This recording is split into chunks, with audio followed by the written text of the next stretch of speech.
Hello दोस्तों, आपका स्वागत है मेरे इस YouTube चैनल पर। मैं हूं डॉक्टर सुनील पाटीदार और आज के इस इन्फॉर्मेटिव एपिसोड में हम डिस्कस करेंगे एक ऐसे टॉपिक के बारे में जो कि काफ़ी सारी महिलाओं के लिए परेशानी का कारण बन जाता है। जी हाँ दोस्तों, हम बात कर रहे हैं वेजाइनल यीस्ट इन्फेक्शन के बारे में, जो कि है तो एक कॉमन कंडीशन, लेकिन सही इन्फॉर्मेशन ना होने और टाइम से ट्रीटमेंट के बिना दोस्तों ये काफ़ी अनकम्फर्टेबल और कभी कभी सीरियस भी हो जाता है।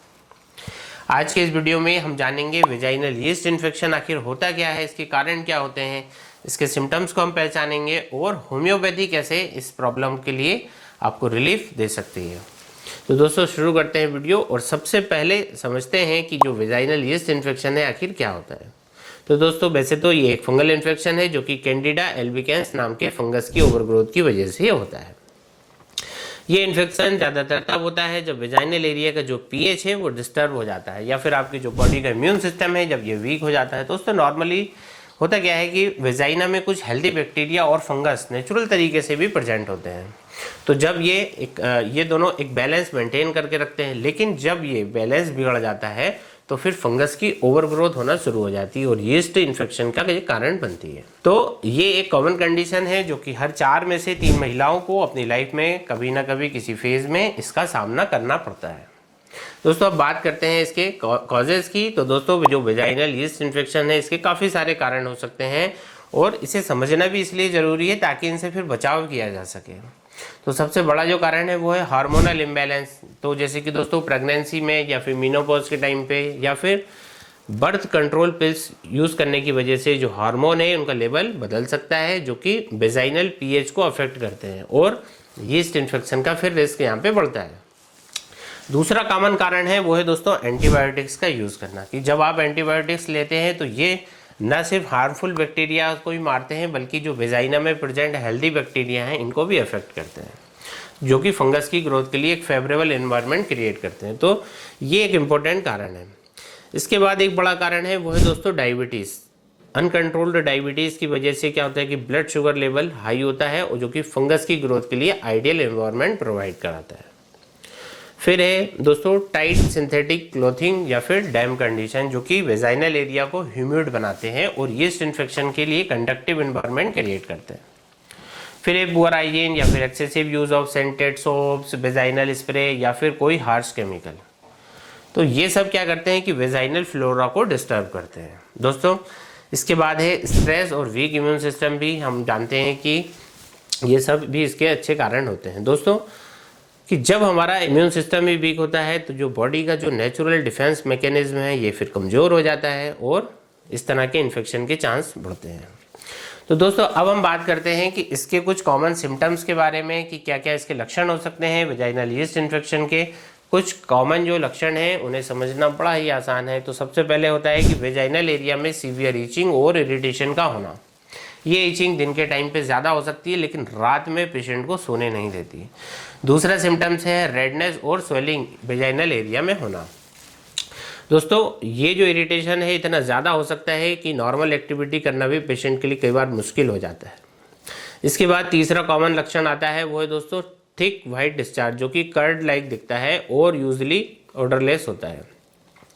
दोस्तों ये जो डिस्चार्ज है काफ़ी डिस्कम्फर्ट क्रिएट कर सकता है। इसके बाद है बर्निंग सेंसेशन, जो कि एक मेजर सिम्टम है कि जो यूरिनेशन के टाइम पे या फिर इंटरकोर्स के वक्त आपको बर्निंग सेंसेशन हो सकता है। कभी कभी पेशेंट को सोरनेस या फिर पेन भी इसमें होता है, जो कि एवरीडे एक्टिविटी में और भी ज़्यादा अनकंफर्टेबल ये बनाता है। दोस्तों इसके जो सिम्टम्स हैं वो माइल्ड से सीवियर तक हो सकते हैं और अगर टाइमली ट्रीटमेंट ना मिले तो ये जो इन्फेक्शन है वो क्रॉनिक हो सकता है। दोस्तों अब हम समझते हैं कि वेजाइनल यीस्ट इन्फेक्शन के अलावा और भी दूसरी कौन सी ऐसी वेजाइनल कंडीशन होती हैं जिसमें कि हमें सिमिलर सिम्टम्स दिखाई देते हैं। तो एक कॉमन कंडीशन होती है दोस्तों वो होती है कि बैक्टीरियल वेजाइनोसिस। इसमें भी वेजाइनल जो डिस्चार्ज है वो थिन और ग्रेज वाइट होता है और फिशी स्मेल के साथ ये आता है। तो ये जो कंडीशन है इसमें वेजाइनल यीस्ट इन्फेक्शन से थोड़ी सी ये अलग होती है और इसका जो ट्रीटमेंट है वो भी अलग होता है, लेकिन यहाँ पे दोस्तों अंतर समझना जरूरी था। दूसरी एक कंडीशन होती है वो है ट्राइकोमोनियासिस। तो दोस्तों ये एक सेक्सुअली ट्रांसमिटेड इन्फेक्शन होता है, जो कि इस कंडीशन में वेजाइनल डिस्चार्ज जो है वो येलोइश ग्रीन और फ्रोथी होता है, बर्निंग और रीचिंग के साथ होता है। तो ये भी वेजाइनल यीस्ट इन्फेक्शन से अलग होता है और इसे डायग्नोज करने के लिए स्पेसिफिक टेस्ट की ज़रूरत होती है। कभी कभी वेजाइनल इरिटेशन का कारण कॉन्टैक्ट डर्मेटाइटिस या फिर एलर्जिक रिएक्शन भी हो सकता है, जो कि सोप से या फिर सैनिटरी प्रोडक्ट यूज़ करने की वजह से होता है। इसलिए करेक्ट डायग्नोसिस काफ़ी ज़रूरी होता है। दोस्तों अब हम बात कर लेते हैं होम्योपैथी की, जो कि एक नेचुरल और इफेक्टिव ट्रीटमेंट होता है वेजाइनल यीस्ट इन्फेक्शन के लिए। तो वो क्या है दोस्तों? होम्योपैथी का जो फोकस है वो सिम्टम्स को ट्रीट करने पर नहीं बल्कि रूट कॉज को एड्रेस करने पर होता है। सबसे पहले हम बात करेंगे मेडिसिन की, जिसका नाम है सीपिया 30। सीपिया उन महिलाओं के लिए काफ़ी इफेक्टिव रेमेडी होती है जिनको कि वाइट डिस्चार्ज के साथ साथ इंटेंस ईचिंग और इरिटेशन होता है। अगर पेशेंट को वेजाइनल एरिया में ड्राइनेस फील होती है और उसका जो मूड है, इरिटेबिलिटी है और फैटिग है दोस्तों बहुत ज़्यादा, उनमें यदि ये चीज़ें होती हैं तो सीपिया एक परफेक्ट चॉइस होती है। इस रेमेडी को आप 30 पोटेंसी में यूज़ कर सकते हैं, 2 बूंद डायरेक्टली ऑन टंग।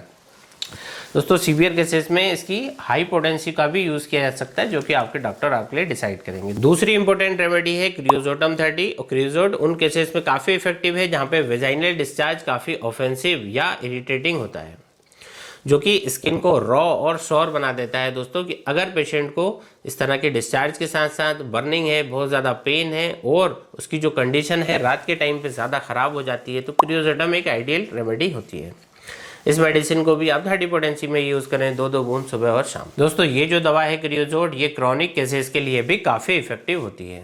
तीसरी रेमेडी है मक्सोल 30। मक्सोल उन केसेस के लिए हेल्पफुल होती है जिनका कि जो डिस्चार्ज है वो येलोइश, ग्रीनिश और ऑफेंसिव होता है और साथ ही इनमें बर्निंग सेंसेशन और स्वेलिंग प्रेजेंट होती है। तो अगर पेशेंट को एक्सेसिव स्वेटिंग और एक्सेसिव सलाइवेशन उसमें देखा जा रहा है तो दोस्तों, और उसकी जो कंडीशन है वो नाइट के समय वर्स्ट हो जा रही है, तो यहाँ पर मक्सोल 30 प्रेस्क्राइब की जाती है। इस मेडिसिन को भी 30 पोटेंसी में यूज़ करना है, दिन में 2 से 3 बार डायरेक्टली ऑन टंग। दोस्तों एक और इम्पोर्टेंट मेडिसिन है डॉक्टर रेगवेग की तरफ से आने वाली R82 ड्रॉप, और ये एक कॉम्बिनेशन रेमेडी है जो कि फंगल इन्फेक्शन के लिए काफ़ी इफेक्टिव होती है। इसके जो मेन इंग्रेडिएंट है वो फंगस ग्रोथ को टारगेट करते हैं और इचिंग और इरिटेशन को रिड्यूस करते हैं। R82 ड्रॉप्स को 15-15 ड्रॉप हाफ कप पानी में मिलाकर दिन में 3 बार लिया जा सकता है। यह रेमेडी एक्यूट और क्रॉनिक दोनों तरह के केसेस में काफ़ी बेनिफिशियल होती है। दोस्तों होम्योपैथिक मेडिसिन के साथ साथ जो मैंने कहा कि प्रिवेंशन भी काफ़ी ज़रूरी है। प्रिवेंशन के लिए कुछ बेसिक स्टेप्स है जो आप फॉलो कर सकते हैं, जैसे कि सबसे पहले आपको वेजाइनल हाइजीन का आपको विशेष ध्यान रखना है और जो सेंटेड प्रोडक्ट है इनको आप अवॉइड करें। कॉटन के अंडरवियर पहने और टाइट सिंथेटिक क्लॉथिंग से आप बचें, ताकि ये जो एरिया है दोस्तों ये ड्राई और वेंटिलेटेड बना रहे। एक्सेसिव शुगर को आपको कट ऑफ करना है, क्योंकि दोस्तों शुगर जो है वो फंगस की ग्रोथ को प्रमोट करती है। कि अगर आपको डायबिटीज़ है तो आपका जो ब्लड शुगर लेवल है इसको आपको ज़रूर से कंट्रोल में रखना होता है दोस्तों।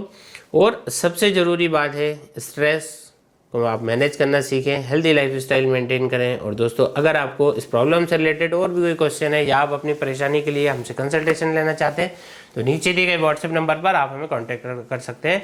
हम आपको बेस्ट ट्रीटमेंट प्रोवाइड कराने की कोशिश करेंगे। दोस्तों आज के इस वीडियो में हमने जाना वेजाइनल यीस्ट इन्फेक्शन के बारे में, हमने आज डिटेल से डिस्कस किया। और अगर आपको ये वीडियो यूज़फुल लगा है तो दोस्तों इसे लाइक करें, दोस्तों के साथ इसे शेयर करें, चैनल को सब्सक्राइब करना ना भूलें। अगर आपको किसी और हेल्थ टॉपिक पर वीडियो आप चाहते हैं तो नीचे आप कमेंट्स जरूर करें। दोस्तों तब तक के लिए स्वस्थ रहिए और अपना बहुत बहुत ख्याल रखिए। धन्यवाद।